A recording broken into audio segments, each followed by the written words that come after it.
بسم اللہ الرحمن الرحیم. In the name of Allah, the Beneficent, the Merciful.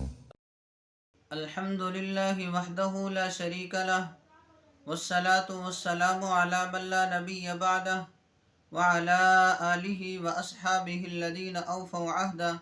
اما بعد فاعوذ باللہ من الشیطان الرجیم. بسم اللہ الرحمن الرحیم. وَكَذَلِكَ جَعَلْنَاكُمْ أُمَّةً وَسَطًا. صدق اللہ العظیم. میں نے آپ حضرات کے سامنے سورہ بقرہ سے ایک آیت مبارکہ کا چھوٹا سا حصہ تلاوت کیا ہے، جس کے اندر اللہ جل شانہ فرماتے ہیں وَكَذَلِكَ جَعَلْنَاكُمْ أُمَّةً وَسَطًا، کہ ہم نے تمہیں معتدل امت بنایا ہے. یہاں پر وسط کا لفظ موجود ہے. وسط کہتے ہیں اعتدال کو، اور اسی طرح ایک لفظ استعمال ہوتا ہے وسط، سین کی جزم کے ساتھ، جس کے اوپر زبر نہیں ہوتی. وسط اس کا معنی ہوتا ہے درمیان. یہاں پر چونکہ وسط ہے، سین کے اوپر زبر ہے، تو اس کا معنی ہے کہ ہم نے تمہیں معتدل امت بنایا. اس امت کے جتنے بھی اوصاف ہیں، ان اوصاف میں سے ایک وصف یہ بھی ہے کہ یہ امت معتدل امت ہے. لہٰذا دین و شریعت کے بنیادی اجزاء تین ہیں: عقائد و نظریات، مسائل و عبادات، اور نمبر 3 اخلاق و عادات. تو ان تینوں کے اندر ہمیں عقیدہ، مسئلہ، اخلاق و عادت ایسی لینی چاہیے جو کہ معتدل ہو. میں آپ حضرات کے سامنے ان میں سے ہر ایک کی ایک ایک مثال پیش کرتا ہوں. بات واضح ہو جائے گی، بات کھل جائے گی. عقائد و نظریات کے اندر بھی اس امت کو معتدل امت ہونا چاہیے. جیسے کہ اللہ جل جلالہ کے بارے میں اس دنیا کے اندر 3 قسم کے عقائد پائے جاتے ہیں. دہریہ قسم کے جو لوگ ہیں وہ اللہ کی وجود کا انکار کرتے ہیں. نمبر 2 مشرک، جو اللہ کو مانتے ہیں لیکن اللہ کے ساتھ اوروں کو بھی شریک ٹھہراتے ہیں، جس کی وجہ سے وہ مشرک بن جاتے ہیں. اور تیسرا عقیدہ یہ ہے کہ اللہ کو مانتے بھی ہیں اور اللہ کو وحدہ لا شریک لہ مانتے ہیں کہ اللہ کے ساتھ کوئی شریک نہیں. لہٰذا اگر اللہ کو نہ مانا جائے، اللہ کے وجود کا انکار کر دیا جائے، تو یہ بھی افراط ہے، یہ حد سے گزرنا ہے. اسی طرح اللہ کو مان لینا لیکن اللہ کے ساتھ اوروں کو بھی شریک کرنا، تو یہ تفریط کا شکار ہے، یہ بدعات کا شکار ہے، یہ حد سے اتر چکا ہے. لہٰذا اعتدال پہ نہیں ہے. اعتدال والا عقیدہ کون سا ہے؟ اعتدال والا عقیدہ یہ ہے اللہ کو مانا بھی جائے اور اللہ کو وحدہ لا شریک لہ بھی مانا جائے. تو لہٰذا ہم نے نہ ہی حد سے گزرنا ہے، نہ ہی حد سے اترنا ہے. حد پہ رہنا ہے، اعتدال پہ رہنا ہے، صراط مستقیم پہ رہنا ہے. اسے ہی اہل و سنت والجماعت کہتے ہیں. نبوت کے بارے میں بھی 3 قسم کے عقائد پائے جاتے ہیں. ایک وہ ہیں جنہوں نے نبوت کا انکار کر دیا، یہ الہاد والے ہیں، حد سے گزرنے والے ہیں، افراط والے ہیں.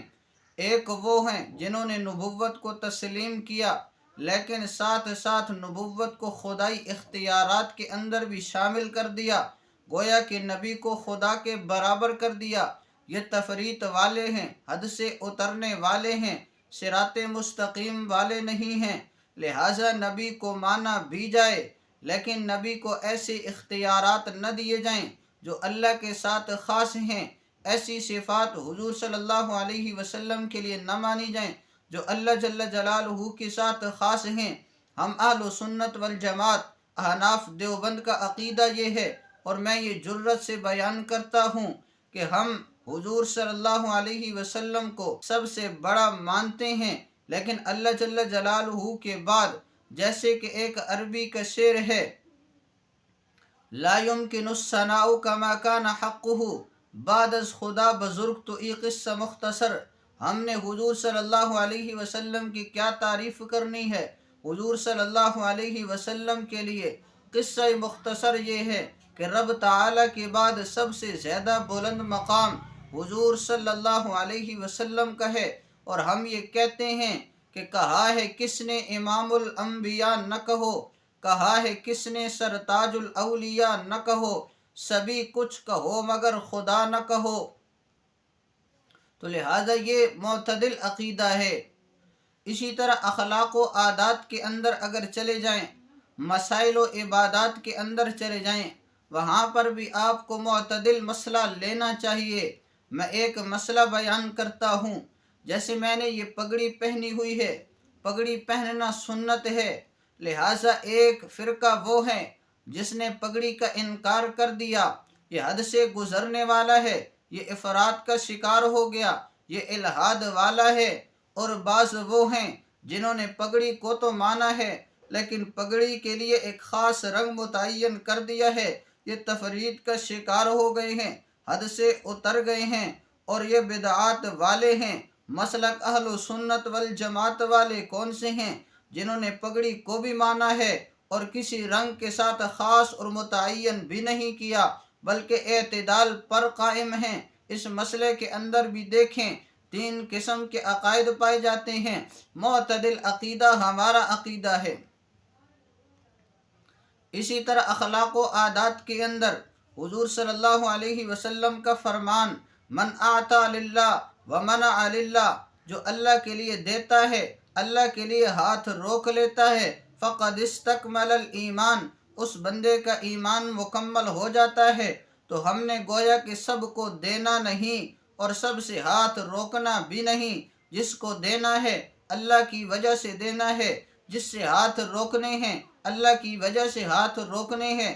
اسی طرح من احب للہ، کہ جس سے محبت کرنی ہے اللہ کی وجہ سے کرنی ہے، والبغض فی اللہ، اور اللہ ہی کی وجہ سے کسی سے بغض ہونا چاہیے۔ اگر کوئی ہمارے عقیدے کا نہیں ہے، اس سے اگر ملنا پڑ جائے، بندہ ایسے ملے کہ پتہ چلے کہ یہ میرا نظریاتی مخالف ہے، عقائد کی وجہ سے مخالف ہے، لہٰذا اخلاق و عادات بھی ایسے ہونے چاہیے، ہر کسی سے محبت بھی نہ ہو، ہر کسی سے نفرت بھی نہ ہو، ہر کسی کو نوازے بھی نہیں، ہر کسی سے ہاتھ روک بھی نہ لے، بلکہ اللہ تعالیٰ کی وجہ سے کسی سے محبت کرے، اللہ تعالیٰ کی وجہ سے کسی سے نفرت کرے، اللہ کی وجہ سے کسی کو عطا کرے، اللہ کی وجہ سے کسی سے ہاتھ روک لے۔ لہٰذا یہ اخلاق و عادات کے اندر ہمیں اپنے آپ کو معتدل رہنا چاہیے۔ ایسے نہیں کہ ہر ایک سے محبت ہو رہی ہے، ہر ایک سے نفرت ہو رہی ہے، ہر ایک کو دے رہا ہے، چاہے جیسا بھی ہے، جیسے بھی اس کے عقائد ہیں، یا ہر ایک سے ہاتھ روک رہا ہے، چاہے وہ اللہ کا ولی کیوں نہ ہو، نیک کیوں نہ ہو۔ تو لہٰذا اعتدال پہ رہنا سیکھیے۔ عقائد و نظریات کے اندر بھی معتدل عقیدہ علماء دیوبند کا عقیدہ ہوگا، مسائل کے اندر، عبادات کے اندر معتدل مسئلہ علماء دیوبند کا ہوگا، اخلاق و عادات کے اندر بھی ہم آپ کو اعتدال کی راہ سکھلاتے ہیں۔ اللہ جل شانہ نے جو اس امت کی صفت بیان فرمائی کہ یہ امت معتدل امت ہے، اللہ مجھے اور آپ کو اعتدال پہ رہنے کی توفیق عطا فرمائے۔ وآخر دعوانا الحمد للہ رب العالمین۔